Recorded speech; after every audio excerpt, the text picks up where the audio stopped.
Hello students, welcome back to my channel. कैसे हो आप सब? उम्मीद करती हूँ बेटा सभी अच्छे होंगे और अपना ख्याल भी रख रहे होंगे।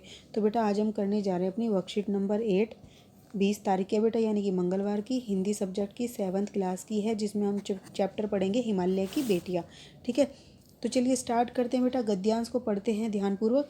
इस पाठ में लेखक नागा अर्जुन ने हिमालय से निकलने वाली नदियों को ममता भरी आंखों से देखते हुए उन्होंने हिमालय की बेटियाँ कहा है। ठीक है, तो जितनी भी बेटा हिमालय से निकलती हैं नदियाँ, उनको उसने क्या कहा है? हिमालय की बेटियाँ कहा है। और उनके बारे में कहते हैं कि अभी तक मैंने उन्हें दूर से देखा था, बड़ी गंभीर, शांत और अपने आप में खोई हुई लगती थी।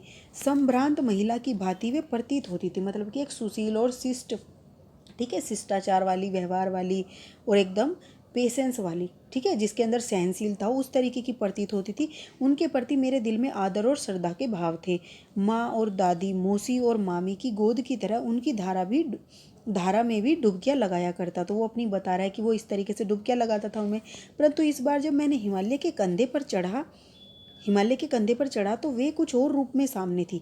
मैं हैरान था कि यह दुबली पतली गंगा, यही यमुना और यही सतलुज समतल मैदानों में उतरकर विशाल कैसे हो जाती हैं। इतना उछलना और कूदना, खिलखिलाकर लगातार हंसते जाना, इनकी यह भावभंगी, इनका यह उल्लास कहाँ गायब हो जाता है मैदान में जाकर। ठीक है, तो वहाँ पर तो बेटा ये देखो पहाड़ों से गिरती हैं, ऊपर से तो शोर होता है काफ़ी, तो ऐसे लगता है कि ये नदियाँ क्या कर रही हूँ, हंस रही हूँ। ठीक है, लेकिन मैदान में जाकर समतल एकदम शांत हो जाती हैं। किसी लड़की को जब मैं देखता हूँ, किसी कली पर जब मेरा ध्यान अटक जाता है, तब भी इतना कौतूहल और विश्व में नहीं होता, ठीक है, जितना कि इन बेटियों की बाल लीला देखकर होता है। मतलब कि हिमालय से ये उछलती कूदती हुई बहती हैं बेटा, तो वो देखकर भी बोल रहा है कि विश्व में किसी भी चीज़ को मैं देख लूँ, इतना मतलब कौतूहल या फिर इतने इस तरीके की लीलाएं मैं नहीं देखता जैसा कि मैंने वहाँ पर देखी हिमालय की बेटियों में। ठीक है, तो अब इसके कुछ क्वेश्चन आंसर करते हैं बेटा। चलिए अब बेटा देखो, फर्स्ट क्वेश्चन क्या है? इन गद्यांश को पढ़कर आपको क्या लगता है यहाँ पर किसकी चर्चा हो रही है?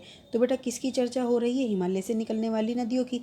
इस गद्यांश को पढ़कर ऐसा लगता है कि जैसे यहाँ पर हिमालय से निकलने वाली अलग अलग नदियों की बातचीत हो रही है, जिनको हिमालय की बेटियों का नाम दिया गया है। ठीक है, अब नेक्स्ट क्वेश्चन क्या है कि इस गद्यांश में कौन सी नदियों की बात की गई है? तो कौन कौन सी नदियों की बात की गई है बेटा? यहाँ पर वो किन किन की गोद में किन किन की गोद में, मतलब कि वो खेलता था। ठीक है, एक धारा को उसने गोद का नाम दिया था। तो इस गद्यांश में हिमालय से निकलने वाली गंगा, यमुना व सतलुज नदी की बात की गई है। ओके, अब नेक्स्ट क्वेश्चन क्या है बेटा? थर्ड, नदियों को माँ मानने की परंपरा हमारे यहाँ काफ़ी पुरानी है, लेकिन लेखक नागार्जुन उन्हें और किन रूप में देखते हैं? तो बेटा देखो, माँ तो हम सभी मानते हैं नदियों को, लेकिन जो अलग तरीके से उसने बताया है इनको, नदियों को माँ मानने की परंपरा हमारे यहाँ पर काफ़ी पुरानी है, लेकिन लेखक नागार्जुन ने उन्हें विभिन्न रूपों में देखा है। जैसे कि यहाँ पर लेखक ने नदियों को माँ, दादी, मौसी, मामी, बेटी व बहन के रूप में देखा है। ठीक है, अब नेक्स्ट क्वेश्चन क्या है बेटा? जब लेखक ने नदियों को दूर से देखा तो वह कैसी दिखती थी? तो कैसी दिखती थी बेटा? बिल्कुल शांत एकदम से। तो जब लेखक ने नदियों को दूर से देखा तो वह बड़ी गंभीर, शांत और अपने में खोई हुई लगती थी। वह एक संभ्रांत महिला की भांति प्रतीत होती थी, जिसके प्रति लेखक के मन में श्रद्धा और आदर के भाव थे। ठीक है, अब नेक्स्ट क्वेश्चन क्या है बेटा कि नदियों की सुरक्षा के लिए हमें क्या क्या करना चाहिए? सोचकर लिखिए। तो क्या क्या करना चाहिए बेटा हमें?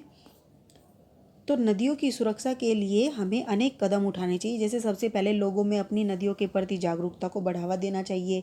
नदियों को गंदे करने वाले कारणों पर रोक लगानी चाहिए। देखो, सबसे पहले जागरूक होंगे तभी हम ये सारे कारण को अपना पाएंगे जो रोक सकेंगे उसको। जैसे मूर्ति विसर्जन के तरीकों में बदलाव कर पाएंगे। ठीक है, अपने घर पर ही विसर्जन के तरीके खोजने चाहिए। उद्योगों से निकलने वाले कचरे और दूषित जल को नदियों में डालने से पहले साफ करना चाहिए, क्योंकि बेटा देखो, ये पानी नदियों में तो जाएगा ही घूम फिर के, तो इससे अच्छा है कि हम उसको साफ करके उसमें डालें। और नदियों के आसपास काफ़ी पेड़ पौधे लगाने चाहिए, जिससे वर्षा के समय या नदियों में उफान के समय पर मिट्टी के कटाव के कारण नदियों का जल गंदा न हो सके। ठीक है, ये कुछ कारण है। और भी लिखना चाहते हो तो बेटा लिख सकते हो। ये आपकी आज की वर्कशीट थी। उम्मीद करती हूँ आपको समझ भी आई होगी, पसंद भी आई होगी। अगर पसंद आई हो तो लाइक शेयर जरूर करना बेटा। और इस वीडियो में इतना है। अपना नेक्स्ट टॉपिक हम अपनी नेक्स्ट वीडियो में करेंगे। तब तक के लिए ऐसे हंसते रहिए, मुस्कुराते रहिए, पढ़ते रहिए और आगे बढ़ते रहिए। Thank you.